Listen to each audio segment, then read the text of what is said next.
Hey, welcome back to the studio. Today we're going to be looking at the behind the scenes for Glass Onion that came out at Brazilian Comic-Con. And we're also going to be reviewing the film a little bit. Yeah, talking about it. We've seen it. Yeah, we watched it already. So we're going to be talking about it and give our thoughts. We're going to look at these behind the scenes and kind of, work that in. So let's watch it, and then we'll talk about it. Here we go. Welcome, gang. We got a great weekend, just us. I cannot overstate my gratitude to be here. It's a murder mystery start. When we were making Knives Out, I remember being on set with Daniel and just talking with him about how if this thing works, it would be really fun to do more of these. I really didn't know if there was going to be an audience for going back to this. Oh my God, yes, no, fine. I was really delighted when there was. What excited me about doing another one, it was partially wanting to dive in and figure out another mystery. Act. I know you wanted me to act. I just don't know how you want me to act. It was a no-brainer, really, just to come and work with him again. I thought how we were going to top that, but just magnificent. Even though it has a huge ensemble, there is a lot of all the characters stalking around. You can see the dynamics work. To me, that's much more fun. Action! The title, Glass Onion, when you see the film, you'll see it's got many different connections to it. You don't need to peel the layers back. You can actually see what's in the middle. Ryan really wants people to enjoy this movie, to actually be on the ride. I'm a great fan of whodunit movies. They can be so delicious, guessing and trying to be one step ahead and going, I know, and then the surprise is so much more pleasurable. Oh, Lord help us. The reason why I'm really excited, creatively excited about the idea to keep doing these. It means immortality. That means in the mode of Agatha Christie. Each Benoit Blanc mystery has its own set of inspirations. I love Benoit. I love the working experience more than anything. Just to come and be on set making these movies is such fun. The vibe was strikingly similar to the first one, and we had some really good times together. Tonight, a murder will be committed. My murder. Will we still be able to talk to you? Yeah, I'm not playing dead the whole weekend. Oh, this is truly delightful. That was fun. They did do a lot of interesting things in the movie. Yeah. He says the characters kind of skulking around individually. They did a lot of that in the movie, and it definitely made you wonder who's doing what is everybody thinking? Yeah. Is one of these people a murderer? Yeah. I mean, I was trying to figure out the story, halfway through, as I always do, but he did a good job of giving everybody enough motive, right? And then turning it around later in the movie and being like, well, everybody has motive to kill him, yes, but everybody has motive not to kill him too. Yeah. So two things. One is they played into, I've talked about this on this channel before, the 2020 COVID lockdown type thing. They're on an island.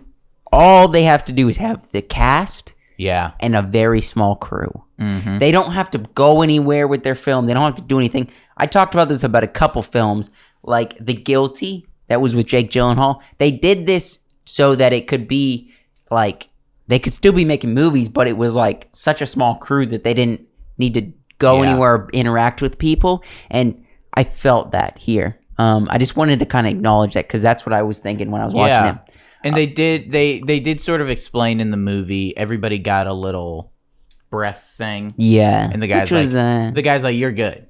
Yeah. And he's like, so I don't have to, he's like, no, you're good. They didn't explain it. He did it. He's like, everybody's going on the island. They went, squirted some mist into their mouth. And he's like, you're good. I like that they didn't try to explain anything. It's like, just get them on the island. Yeah. I wish they just didn't put that in there. I wish they just got to the island and then that was it. I mean, you have to, they have to do something. right? Yeah. To be able to explain everybody being there and not wearing masks. Although it was funny when seeing everybody come up wearing different masks and getting the vibe of who everybody is. Yeah. Clearly, Dave Bautista's not wearing a mask. Yeah, you Though, did feel that with some of the characters. Kate Hudson's wearing like a designer. It's Yeah. not even a mask. It's just it's all open, like just to look nice. Something I noticed, and I was watching for this. So there's kind of always been this thing with murder mysteries. Mm-hmm. Within the first 5 minutes, they will show you the bad guy. Yeah. We're a little bit into this reaction at this point. Review. Spoiler. They did not show the killer within the 5 minutes. I watched for that. Mm-hmm. It took till they got to the island to show the killer. Yeah. They did not show him at all until they got to the island, which was like, it wasn't like that far in, but it was like 10, 15 minutes. I also, and this is a little bit of a disappointing thing, I think. Yeah. There in the trailers, there was a bigger emphasis on the puzzles. Yes. And so I was thinking more puzzles. I wanted more puzzles because I like puzzles. And there weren't any puzzles. I almost wish, in my opinion, I wish they didn't do this. He solves the murder mystery right away type thing, and then they took more of the sister angle where she was the twin sister. Yeah. I wish she was actually the girl, and they did the murder mystery. I wish it wasn't just he solves it right away. Right. I feel like it would have been funner where they could have thrown some puzzles. I think it was funny. Yeah. It was definitely very funny to have him just solve.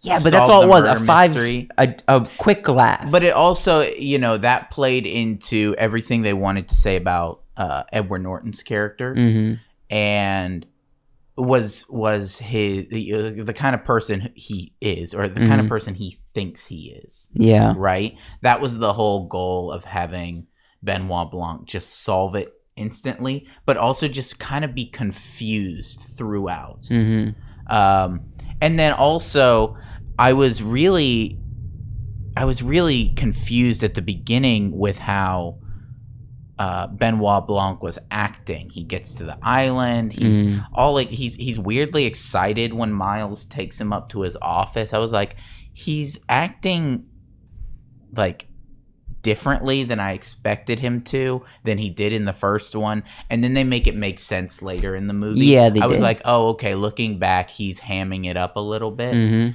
But the movie does show you everything in the first half, and then uses the second half to kind of explain how everything goes. Surprisingly, they told you everything: who was killed, by who, what characters did what. Like, I would say there was a good chunk after that where there was kind of a resolve. Yeah. There was a good chunk after you already knew everything to kind of resolve the plot.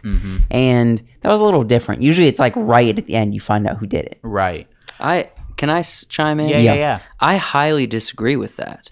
What? I actually think this There was wasn't crafted, enough? This was crafted in a way that I think was completely opposite to what a traditional mystery film is crafted as.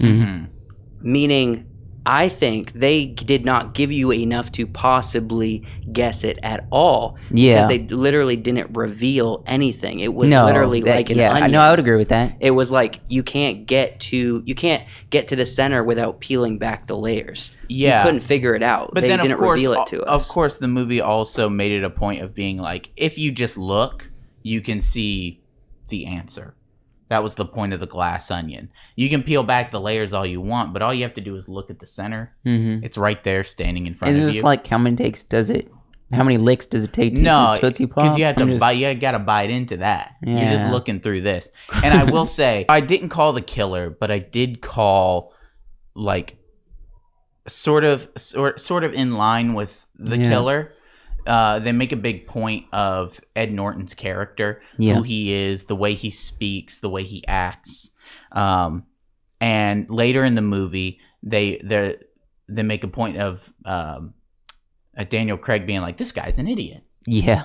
And I did say that at the very beginning. I was like, this dude is an idiot. Everything he says and does is stupid. It's pseudo philosophy kind of guy, right? See, that's where I didn't care for. The film wasn't bad. Like, I would, if I was gonna rank it, I'll give it like a 7 out of 10. It was a decent film, but I think that's where I kind of lost the film. I wish Edward Norton was such a smart guy, but he had no original ideas for himself. I wish he just stole everybody's idea. But I think he was the kind of person who is really good at talking to people and convincing people. Yeah, but he's a salesman.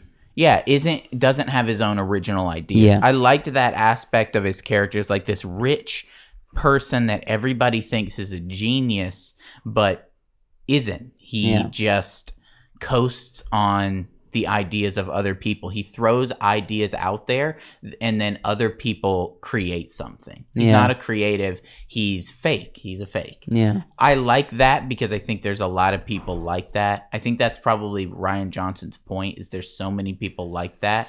Wasn't Rian Johnson, the last thing he did was the Star Wars? Yeah, didn't he ruin Star Wars? He ruined Star Wars. Who gave him this chance? I did. Hold on. I was going to say, I didn't want to interrupt the video, but I did say when he was like, it was such a fun time coming back to this. I almost was like, it was such a fun time ruining Star Wars. I gotta say this though. I've been watching some of Rian Johnson's stuff. He's an underrated director. He's good. The only thing that he's done that I don't like is Star Wars. He's a good director, and he did Looper. Yeah, it's his. I don't know. He didn't need to touch Star Wars. That was the thing. Some directors. I don't want Christopher Nolan to touch Star Wars. I don't know. Yeah. It's not his thing, you know. Yeah. I don't want Denis Villeneuve to touch Star Wars. You know, but he did good. He does good with these kinds of movies. Okay, I gave it a 7 out of 10. Rank it real quick, and then we'll kind of end it's this a video. 5 for me. Middle okay. of the road. Wasn't as good as the first one. It was not good as the first one. Yeah. I said 7 out of 10. I'll give it a 6.5. Yeah. It was a very enjoyable movie. I would watch it again. I walked away after watching it and was like, I'm happy I watched that. That was enjoyable to me. Mm-hmm. But I was not like, that was the best movie ever. Yeah. You have a rate, Joe? Yeah, I'm giving it a 7.5 because honestly, I came away. Now it needs the first film. It definitely needs the first film for you to enjoy it a lot. Mm-hmm. However, I think it was superior to the first one because the complexities of the story, in my opinion, are less surface level, a little more meta. Yeah. And I enjoyed it. I really did. All right. At first I was thoughtful. Stop talking now. You're a guy behind the camera. We don't want to hear. Yeah. I did see an interesting post today saying what was the best sequel of 2020. Because Top Gun. Wakanda Forever came out, and Doctor Strange 2 came out. Yeah, 2022, and Top Gun and Avatar 2 and this movie. It was a lot of sequels this year. What would you say? I would say Top Gun. Best sequel. Yeah. Then Avatar. Then Glass Onion. Yeah. Then this. Yeah. Top Gun. This. Avatar. Avatar was a terrible movie. Josh but was we're not getting into that. anti-Avatar. That's not what we're talking about for this video. Thanks for watching this video and our review on Glass Onion. If you enjoyed this, like the video. Subscribe to our channel if you would so choose to do that. Mm-hmm. And we will see you in another video right now.